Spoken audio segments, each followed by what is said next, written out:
Team Liquid is the definitive and de facto StarCraft 2 forum, and it was even the best forum going back into the Brood War days for people that wanted to get better and improve at StarCraft. So the TSL, the Team Liquid Star League, was a huge deal. Even though this was an online tournament, this tournament took place in early 2011 and ran for a few weeks going into the mid part of 2011. And this was another match from the round of 32. The last time that we saw this tournament on the channel was the last video on the channel. That was Fruit Dealer versus Thorzane. And in that video, the Spoon Terran took down one of the most hyped Zerg players of all time, and the guy who won the first ever GSL. Fruit Dealer was Zerg's first brilliant tactician. He used incredible moxie-filled maneuvers to outthink his opponent, and really there was no one like him. And we saw Thorzane sort of retire the great Fruit Dealer last game. And this is another match from that same round of the same tournament, the Team Liquid Star League 3. And since Team Liquid is the most important StarCraft 2 forum going back into the early 2000s, people really wanted to win the Team Liquid Star League. And as far as online tournaments go, this was probably the most prestigious online tournament in StarCraft 2 history, because almost every game that I cover on this channel was played at a LAN. You know, the guys go there in real life and they square off against each other, and after they play, they can walk over to the other guy and shake his hand, and you know that there's no chance that anyone's doing anything duplicitous. That's part of what makes LAN play so great. Well, this was a online match that was still incredibly impactful and was a huge deal within the context of the StarCraft 2 scene, and a really big deal within the context of two players' careers. This tournament would go on to launch the career of two guys from Western Europe that were incredibly talented, two Swedes, one of them right here in the top left, and by top left I mean bottom left, Dignitas NaNiwa. NaNiwa, an outspoken, brash macro Protoss player with an incredible amount of moxie and talent. He faces off against Liquid Ret, who is an old school Brood War legend who was known for his methodical macro approach. This was a guy who, at the peak of his powers, was jaw-droppingly talented, almost unfathomably skilled. This was a guy that, when he was on and really had his game working, was just as good as the top-tier Korean players. I saw Liquid Ret decimate MVP on LAN at the peak of his powers like it was nothing. In a Terran favored meta we're talking about here. Ret was just incredible. So NaNiwa does a little bit of cancel micro to get the probe out on the map. He takes his expansion, and we see something very standard from Ret, which is he's going for a gasless opening. And in this time, in Wings of Liberty, this was very common, where the Protoss would fast expand with a forge, and the Zerg player would basically forgo gas, and we would often see them droning all the way up to like 36 supply before they would start to take their gas. And I know I talk about this every video, but this is before the Queen buff that happened in 2012 summer. So the Queen has a repugnant 3 ground range, and it has lower range against air too. So Ret is playing Macro Zerg in a time where Macro Zerg was the hardest thing to do in StarCraft 2, and it was a very flimsy thing that could be abused and aggressed upon very easily. So whenever we think about Zerg and look back at Zerg in this Wings of Liberty context, this isn't like the Zerg Cabal Legacy of the Void, make 10 queens and defend against everything that we see now. Like, you really had to respect macro Zerg players back at this time. And whenever people would talk about Ret, as we see Nani throwing down a couple gates here and getting a sentry, remember no Ravager at this time, so force field opener is very strong.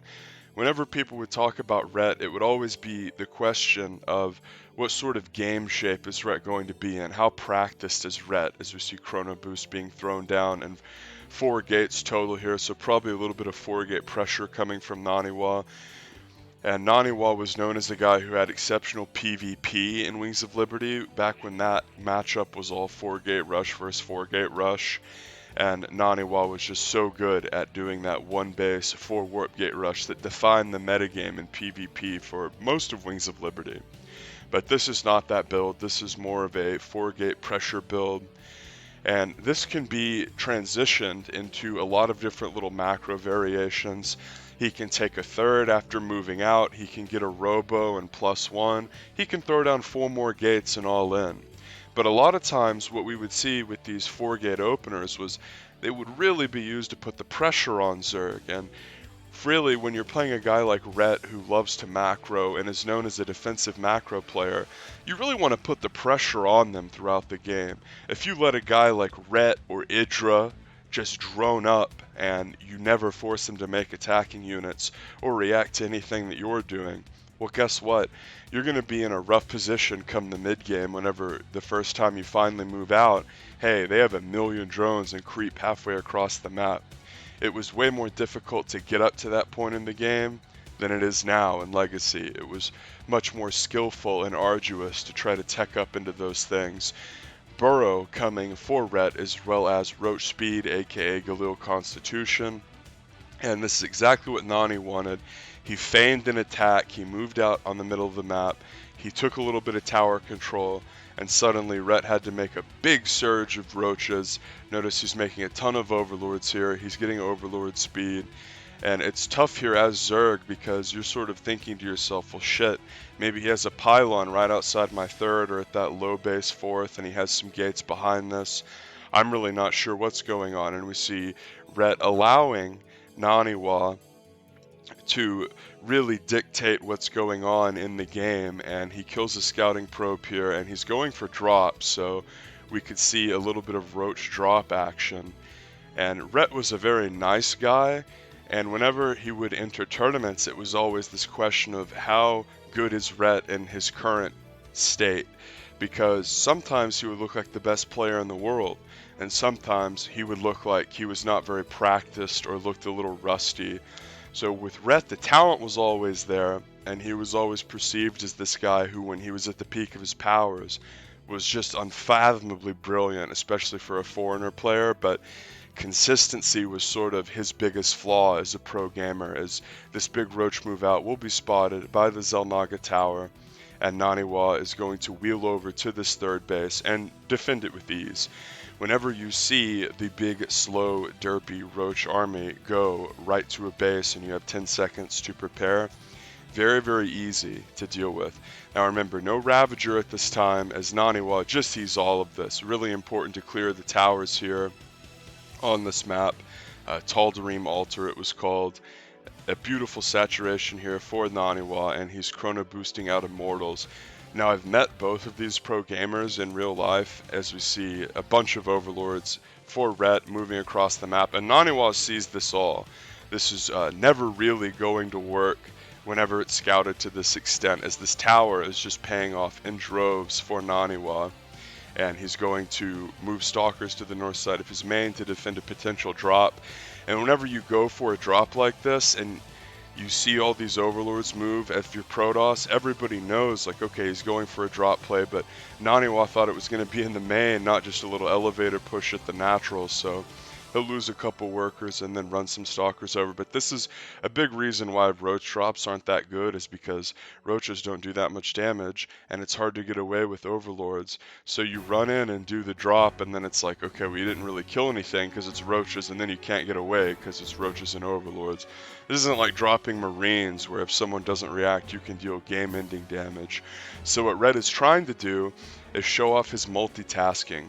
Rhett was known as a methodical macro player in Brood War too, and he was incredibly good at Brood War, and the resources lost tab is heavily favoring NaNiwa here, as Rhett is going for a sort of mid-game centric harassment focused style. He has taken his fourth base, his creep spread is not that great, and remember, the queen was way worse at this time, so you couldn't just make a bunch of extra queens and get a bunch of creep all over the map. So when NaNiwa moved out and pressured the mid part of the map, a big part of why he did that was to limit the creep spread.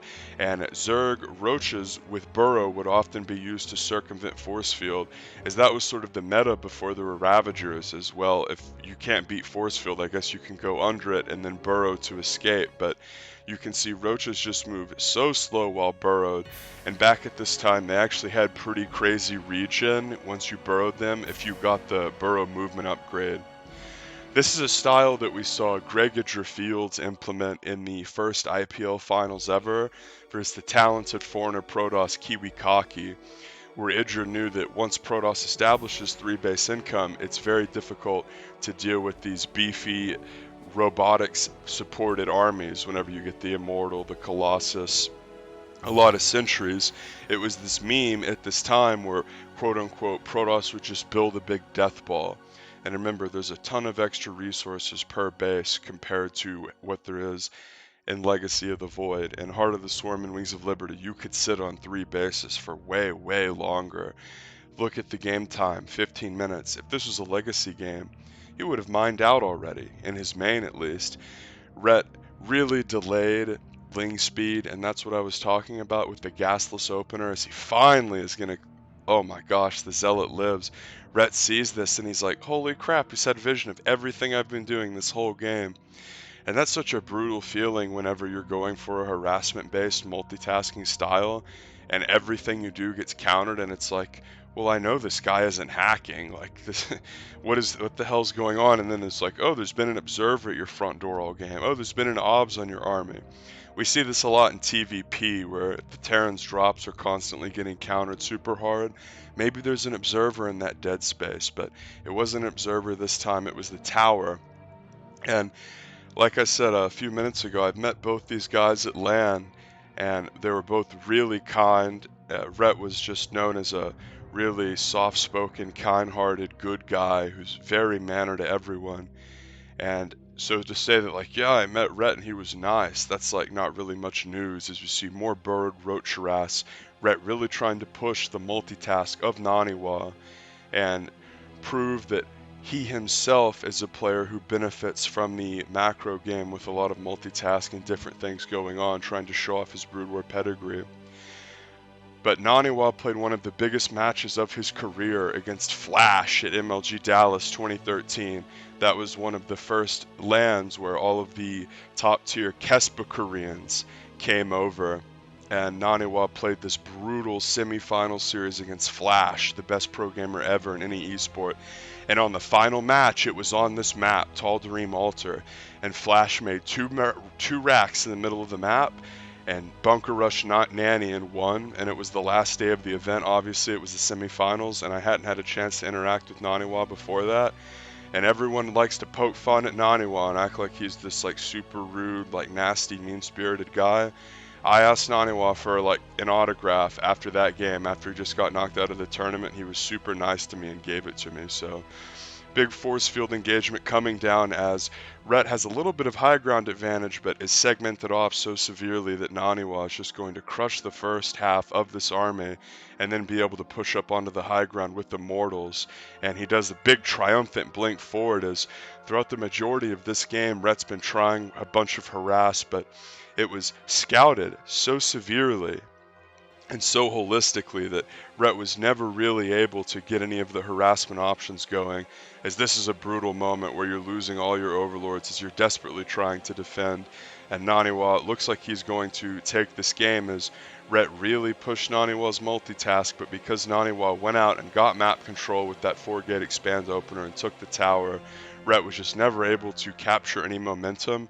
And whenever you go for a big drop play as Zerg, that first big reveal is really when you want to do damage. They don't know you're going drop, and oh crap, there's a bunch of roaches in my base, as Rhett calls GG, and I'm going to be doing the rest of this series. So just an incredible game where NaNiwa defends brilliantly, and because he had that tower, he was able to scout that first push, and whenever you scout the first push with the overlords, it's an overlord push with drop rather. See, NaNiwa is just parking his stuff in his main, because a lot of times Zerg would try to go to your main with one of these drop plays, because that's where you would least suspect. And it's 175 supply to 120. But because NaNiwa knows, okay, he's going for a big drop play, because you're never going to see Zerg move like 7 overlords together like that unless they're going for drop. So, and remember, back in this time, you didn't individually transform overlords into dropper lords. You just got the drop upgrade like it was Brood War. So because NaNiwa was able to see that, he was able to identify, okay, it's a harassment-based drop style. Let me make a couple extra obs. Let me leave some army at my natural. Let me leave some army in my main. And at this point, after the first drop fizzles out and is scouted, red is behind. Remember, roaches are supply inefficient, and red just now takes his fourth. And Zerg always wants to be a base up. So NaNiwa's way ahead here. He's getting another attack upgrade. He's finishing Blink. And Rhett, remember, delayed Ling speed to do this aggression. Really wanted to get up into a big economy and force Nani to multitask, but NaNiwa was never a guy that really struggled with being forced to multitask. He was a very fast player. And as far as Protoss players go, it just has incredible mechanics, especially for a foreigner toss. So it's worth noting that this tournament was really Nani's breakout tournament, just like it was Thorzane's. So a lot of time with Protoss players who hadn't necessarily established their reputation yet, if you're a hard macro player like Rhett, the play would definitely be like, yeah, force him to multitask, go for drop. But Nani showing with the power of scouting, whenever you sort of stymie that first little aggressive maneuver when it comes to drop, it's just way easier to hold off the subsequent ones.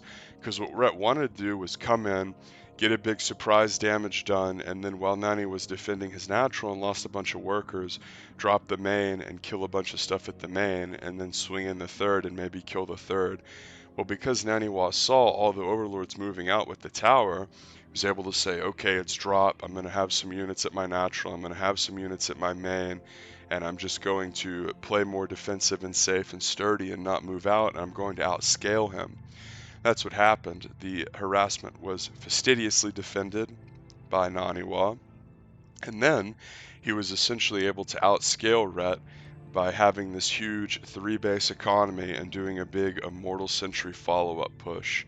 Remember, at this time, this was 2011. This was not the Broodlord Infestor era yet. The standard for Zerg was like, go Roach Hydra, and then if they make Colossus, go Corruptor. It was a very rough time to be Zerg in this meta, but yeah, the only time I met NaNiwa at a LAN, he was really nice to me despite coming off of a big loss.